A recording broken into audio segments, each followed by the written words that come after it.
Donald Trump menace d'interrompre la Coupe du Monde à cause de ce footballeur américain pourtant suspendu à cause d'un carton rouge et qui ne devrait pas normalement jouer face à la Belgique.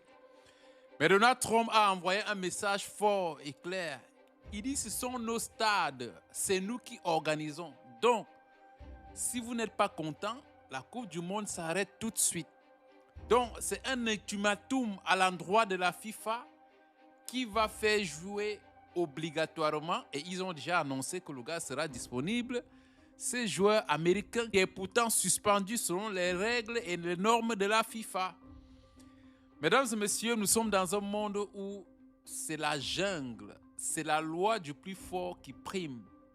Donald Trump a décidé de faire intervenir les muscles à toutes les échelles des organisations internationales. Du côté de l'ONU, il dictait les règles. Le FMI, il dictait les règles. On va encore dire quoi? Donald Trump dit qu'il est le boss. Donc, soit vous acceptez de faire jouer ce joueur américain qui est clé pour la sélection américaine, soit la FIFA et toute sa clique plient bagage des États-Unis et c'est fini la Coupe du Monde. C'est ça le véritable monde. Quand on vous dit que l'Iran veut s'imposer, quand on vous dit que la Corée du Nord veut s'imposer, quand on vous dit qu'au Sahel, les pays du Sahel veulent s'imposer, vous pensez que c'est la blague. Il n'y a plus de cadeaux pour les faibles, mesdames et messieurs. Les faibles n'entrent plus dans l'équation au XXIe siècle. En 2026, Donald Trump et les États-Unis sont en train de nous montrer que les faibles ne font plus partie de l'équation. Vous n'avez pas une armée forte, vous dégagez. Vous n'avez pas des hommes forts, vous laissez la route à ceux qui en ont.